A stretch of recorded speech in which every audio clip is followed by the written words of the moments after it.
வாக்கு யாருடைய தலையெழுத்தை? நம்முடைய தலையெழுத்தை. கல்வி திருவிழா நடத்தி கொண்டிருக்கிறார்.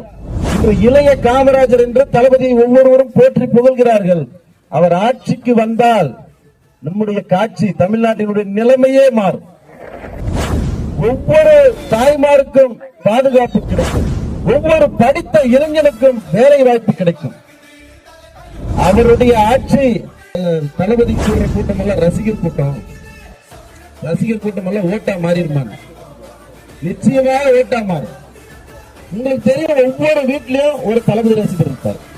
உங்க பொண்ணோ பையனோ யாரோ ஒருத்தர் தளபதி ரசிகரா இருப்பாங்க.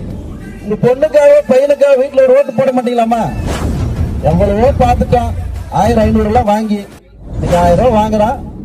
அடுத்து வந்து டாஸ்மாக்ல 1000 பிடிக்கிறான்.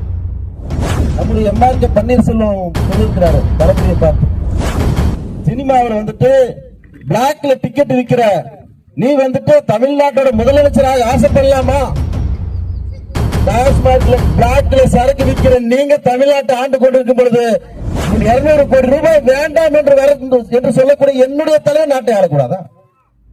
யோசிச்சு பாருங்க. நான் நல்லா இருக்கேன், சுகபோகமா இருக்கேன். நான் வந்து கஷ்டப்படணும்னு நினைப்பேன்.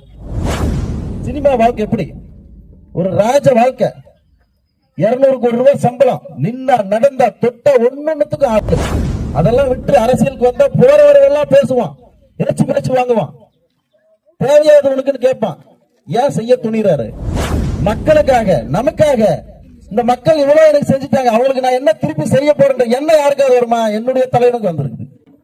பெரியாரை நாம் வந்து புகழ்வோம். ஏன் புகழ்வோம்னா, பெரியார் உயர்ந்த ஜாதியில் பிறந்தார், தாழ்ந்த சாதிக்காக போராடினார்.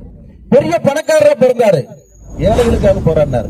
ஆணாக பிறந்தாரு, பெண்களுக்காக பாடப்பட்டார். அதனால்தான் இன்று வரை பெரியாரை போற்றுகிறோம். அது போல தனக்கு வசதி வாய்ப்புகள் இருந்தும் ராஜ வாழ்க்கை இருந்தும் மக்களுக்காக வருகிறேன் என்று சொல்லும் பொழுது அந்த தலைவரை போற்றாமல் வேறு எந்த தலைவரை போற்றுவது? 2026 அடுத்த முதல்வர் யாரு? அடுத்த முதல்வர் யாரு? அடுத்த முதல்வர் உங்களுடைய வாக்கு 2026 ஒவ்வொரு விரலும் தமிழக வெற்றிகளை சின்னத்தில் பதியக்கூடிய ஒவ்வொரு வாக்கு என்னவா மாறும்? ஓட்டா மாறும். ஓட்டா மாறும். அடுத்து என்ன நடக்கும்? தமிழ்நாட்டோட தலையெழுத்தே மாறும். ஊழல் இல்லாத ஆட்சி நடக்கும். இன்னைக்கு தாய்மார்கள் கண்ணீர் சிந்த வேண்டிய நிலைமை வராது. வரல. எம்எல்ஏ ஆயிட்டேன், எம்பி ஆயிட்டேன், மினிஸ்டர் ஆயிட்டேன், கோடி கோடியா கொள்ளடிச்சு வைக்கிறதுக்கு வரல. எல்லா சுகபோகத்தையும் பார்த்துட்டு ஒருத்தர் வராருன்னா அவரை தூக்கி பிடிக்காம யாரையாரும் தூக்கி பிடிக்க போறோம். 2000 வாக்கு தளபதிக்கு.